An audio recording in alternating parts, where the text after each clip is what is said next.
Welcome to another section powered by TechGenez. Today we have another great speaker from Ghana, Mr. Richard Joseph. Yeah. So Richard is a digital economic consultant and also a social entrepreneur who delights in solving people's problems to help them. He has a great interest in freely sharing knowledge to aid and empower individuals. His work focuses on strategy and strategic alignment for business growth. Richard works across multiple industries, focusing on technology, digital innovation, and design. He's passionate about growing people and building cohesive ecosystem. Audience, this is your speaker, Mr. Richard Joseph. Mr. Richard, the floor is yours. Hi, Ebenezer. Thank you so much for the opportunity to contribute to the amazing lineup of thought processes that's been shared today. It's been exciting watching from day one, and I must say that your team has done a fantastic work putting these together. Let me know if you Thank can you. hear me loud and clear. Yes, please, I can. Perfect. I'm going to start by speaking about knowledge, right? And just because I'm talking about cost savings for startups, in a little while, the audience will get to know who I am as a person. But knowledge is a critical factor for every business. We all know this by now. The businesses who have succeeded must know something those who don't succeed do not know, or must have come across a piece of information that helped them transition or help them pivot it that other didn't get across early or get to know early. So it is very important that startups or founders, whoever is creating a product or a business, must understand that knowledge is a critical factor for business growth. To save 80% of startups that fail in their first 3 to 5 years of operation, one must acquire knowledge that is specific for business growth. And kudos to you and your team for putting up the lineup of speakers. I've listened to seasoned thoughts, seasoned insight being shared, and it rather makes the work relatively easy for me because a lot of speakers have spoken about some of the core content or context for which I'll be talking about. Right. I'm gonna go right away, right ahead. So my name is Richard Joseph, and what I like to do is to help businesses craft winning strategies, right? That helps them make meaningful transition into the digital ecosystem and technology. I work across many different sectors. I'm a designer by profession, and I head the digital economy practice at the creative economy. Who are we as a creative economy? For us, we are on a journey to foster collaboration and collective or inclusive growth within ecosystems. So how the creative industry or the creative businesses would actually play a critical role in helping shape technology of the future and how technology can also shape the creative industry. Right. That's our key focus. Let's go into conversation. How can we help startups who fail in their first 3 to 5 years across the failure hurdle early? Right. These are the key learning objectives. These are the points I'm going to be speaking about through the entire duration of my talk, my presentation. Right, start lean, as iterating swiftly, understand the reason behind the reasoning, and do the work for the business, getting to the core strategic collaboration and partnership, which I think Emmanuel Lacho spoke about yesterday, and the previous two speakers they speak about today as well. Building an innovation ecosystem or an innovation system and recruit price from receptions. Let's get started. What do I mean by starting? Most businesses try to understand all the moving parts before commencing business operation, or most startups try to do that. The idea of building a startup is to solve a problem, right? So first, you want to really understand what problem you're solving. You want to be able to define the problem you're solving. So start lane would help you. Start lane would mean start with the little resource you have available, with the ecosystem which you play around, with the environment which you live around. Look out for the problems in the environment or whatever problem you're trying to solve. Start from the environment you're trying to solve for first. Understand the people, the context of the ecosystem you're trying to build for before you build it. Most people like to they have this notion of, you need to think globally. Yes, it's true, think globally. But the people you're going to first serve must come within a very local ecosystem. So you need to understand the locality of the people you work with or the people you're looking to serve, right? And be able to iterate swiftly. So what that means is do not put all your, I mean, there's that adage to say, don't put all your eggs in one basket, right?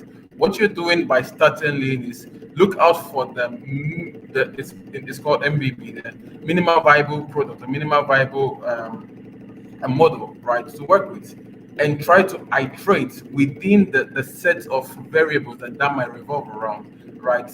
Not trying to ensure that you have everything all figured out, because knowledge is progressive. You don't always get everything figured out from the get-go. So ideally, for anyone who's starting, I use this example a lot. Before a baby becomes an adult, the baby must learn how to crawl, how to walk, and before know how to stand before they can, how to crawl before they stand and walk. Right? You can't start walking whilst you have not learned how to crawl or how you not learned how to sit. Right? So startling, very important for all starters. Startling, right? The other thing I thought to speak about is empathizing with your business. I find it to be very fascinating that many founders do not really think about why their business really exists, what problem their business is trying to solve, right? They don't really do the work for the business.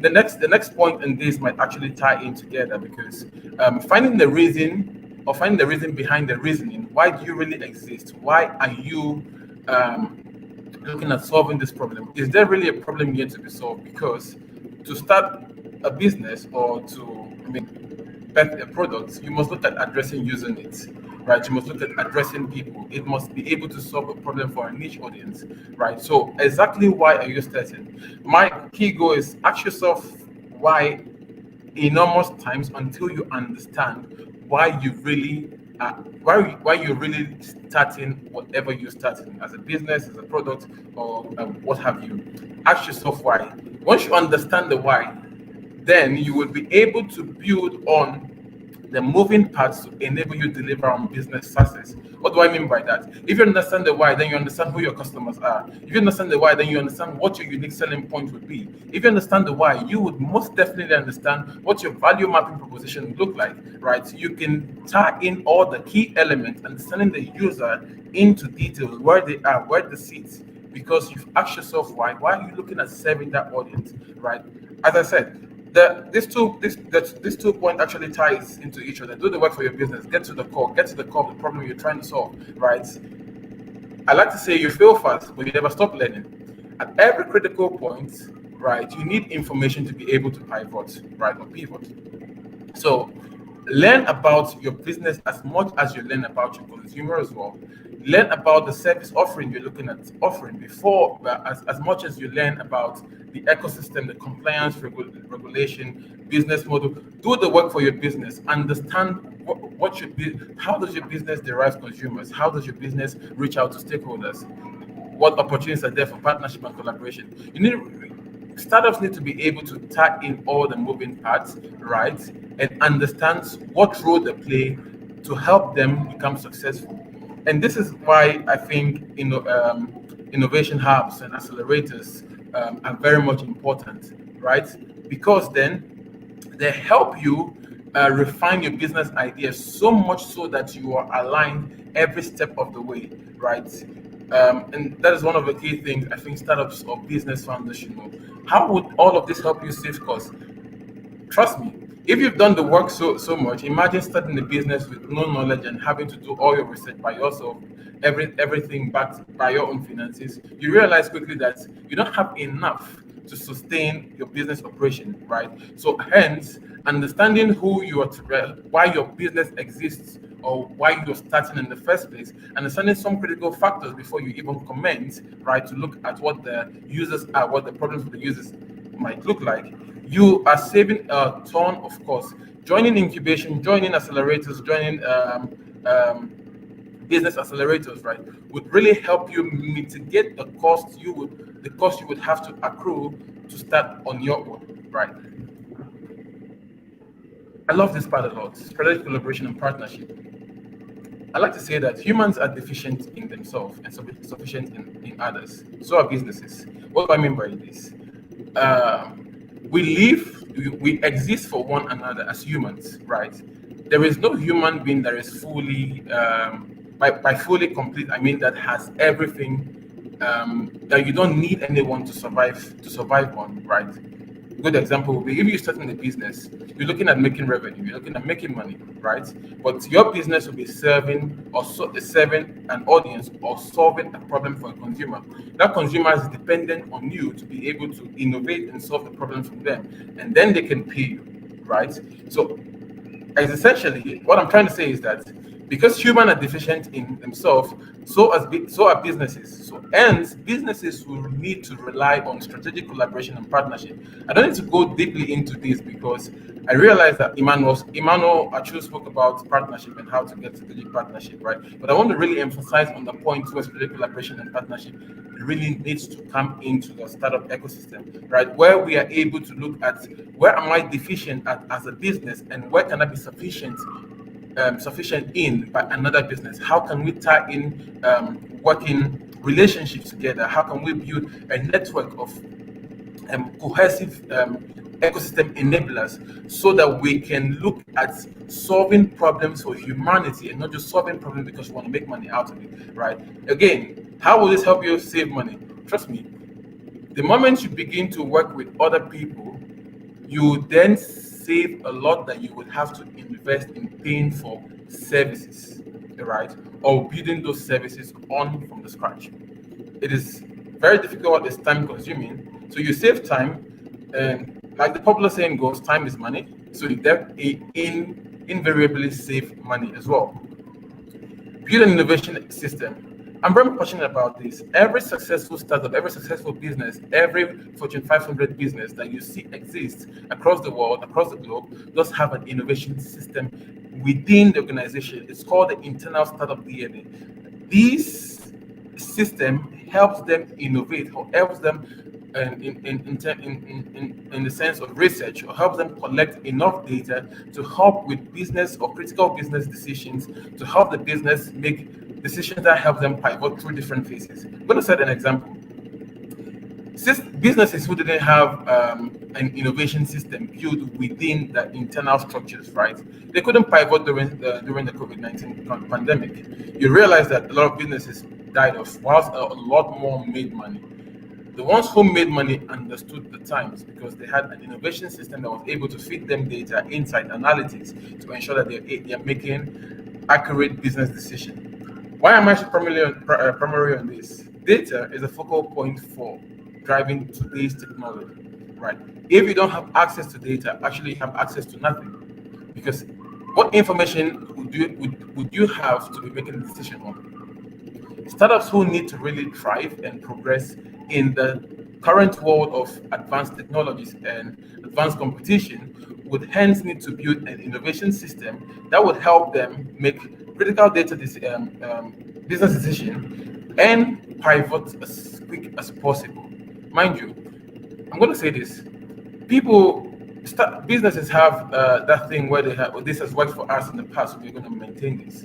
While successful businesses know when it's time to move on, when it's time to take a leap, right? And hence, every startups must. I see a question, but I'm going to address that at the end. Every startup must then ensure to be able to have an innovation system. This could be built within technically by the team, and I'm going to speak about team in the next 2 points, right? Or built by the founders or collaborators. I mean, you can even depend on your members or your consumers to build a system that provides you data and analysis. I'm going to cite an example of one startup in Ghana that is doing meticulously with this, right? It's called M-Pharma. M-Pharma has built a system, right, that gives them insights analysis on what kind of pharmaceutical products users consume, right? Now, they roll out these systems through collaboration with diverse pharmacies across the country and across other African nations, right? But what do they have? They have access to data, they have access to insights. They can define what people treat themselves on a daily basis, right? Innovation systems will help businesses thrive and become successful in decades. A big one. After innovation system, I talked about focusing on data and pivoting. I'm going to just hit on the last point: recruit right from inception. What do I mean by recruiting right from inception? I hope I'm still on time. Recruiting right from inception, I mean, simple. Do not bank your hopes on, oh, I'm just getting started. I'm going to do something minimal, get little people here and there, my friends. I mean, that's beautiful to start. You require some of this to start. But then you really want to work with people who understand the focal point or the focal problem your business is trying to solve. People who can bring in the right insight, the right perspective to be able to help you shape your business problems and help you shape your solution statement, right?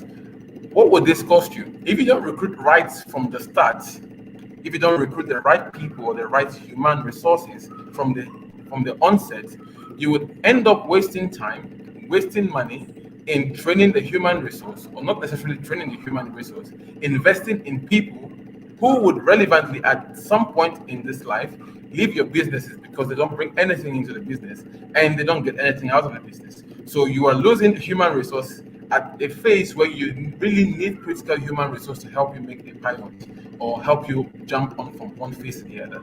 So recruiting right from the start is very necessary. I'll give an example. As a designer, right, what does it cost to get a good designer to build your brand strategy? I mean, I don't want to use the term logo and the likes, right? Or your business identity system. If you don't recruit right from the start, or recruit the right designer or the right agency to do that work for you, you end up spending more as you grow your business services because now you realize the downfalls or the faults or the misalignment in your business strategy, your business structures. The idea of building a startup is always iterative, right? And that doesn't mean that you would not have to grow. Definitely, there will be points to pivot and grow. But then, if you recruit right from the start, whoever you recruited, whoever business you're working with, even in collaboration and partnership, would know or be very much certain of um, transition points and be able to make adequate requisition or make adequate preparation for those transition points so that you don't have to end up spending much more than you are spending now in the future, right? I'm going to end here on this note. Like I said, the plethora of speakers have made the work easy for me. I just thought to really emphasize on some of these as salient points to help the businesses who are represented here across the globe, the founders, the startups, and okay, I got another question here. Okay, let me zoom right into answering the question. How can I save my startup cost when building up a team? This is quite exciting, and I love to speak about this. How to save your startup's cost when building up a team, right? The first question is what are you looking at building, right? What team or what is your startup? What is your business trying? Or what problem is your business trying to address?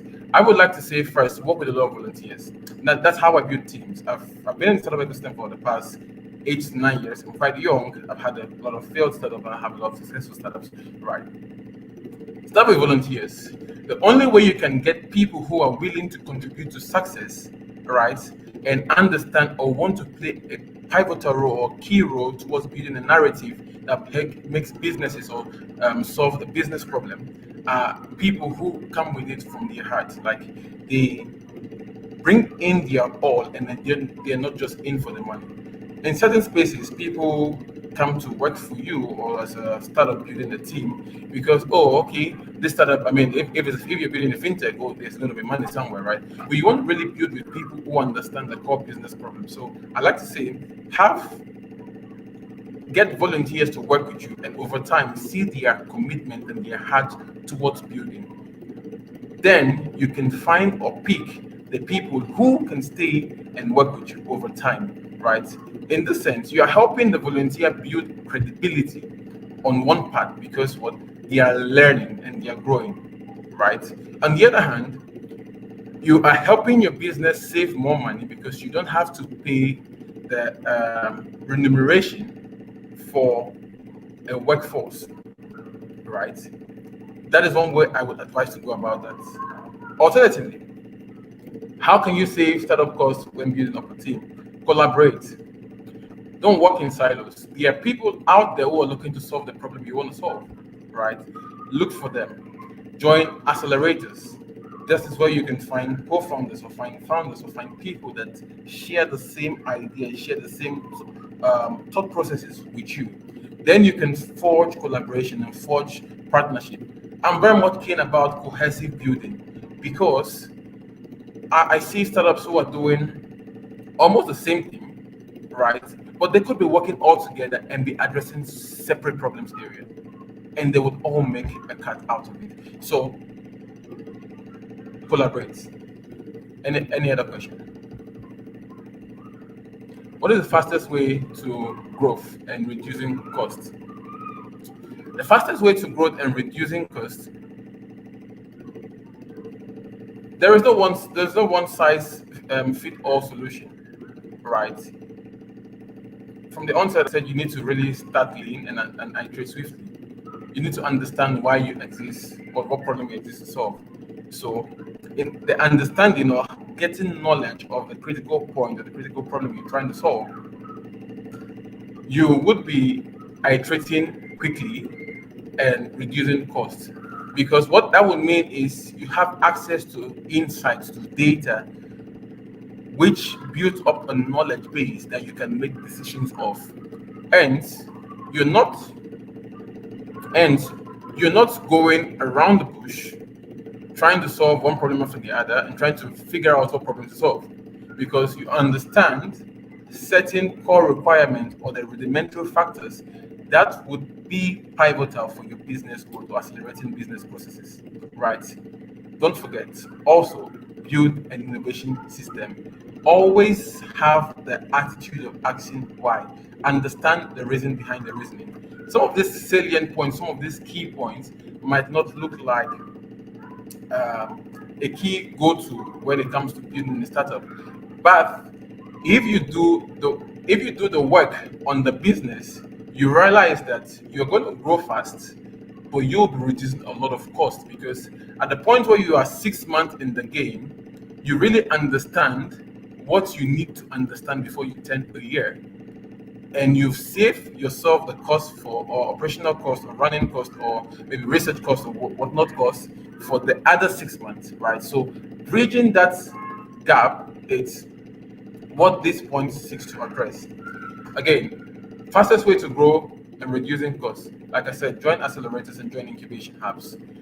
These are people who are strategically positioned to help you align your business goals and objectives, right? For instance, because you can hire business designers like myself as a startup, right? You can pay the premium for business designers. These hubs have taken the initiative, or these accelerators or incubators or combinators taking initiative to work with strategic partners or people within the innovation space or ecosystem to be able to build valuable startups or build valuable businesses. So try to get into these accelerators or incubation hubs, then you would be trained, right? You would understand the core rudiment of business processes, and you can scale quick. Any other question? In today's world, this analogy the answer is yes and no. You can start a business without money, right? The most valuable resource is not necessarily money. You do need money, yes, but the most valuable resource isn't the money. Why do I say you need money? Obviously, you need money for data, you need money for airtime, you need money for business registration and the likes. But, right, solving or creating solution to your business or ideating businesses, right, just from the point of um, understanding why you exist as a business doesn't necessarily require money, right? What do I mean by that? Sitting as an individual who's looking at solving a problem, right? I just speak about starting from within or starting with the environment you are in. There are network or there are people connected to you that most likely have a problem you're trying to solve or that same problem you're trying to solve, right? Relating with those people will give you further insights. You don't necessarily need money to collect those insights because those people are right by you. You have access to them. The idea is People try to think too ahead of themselves.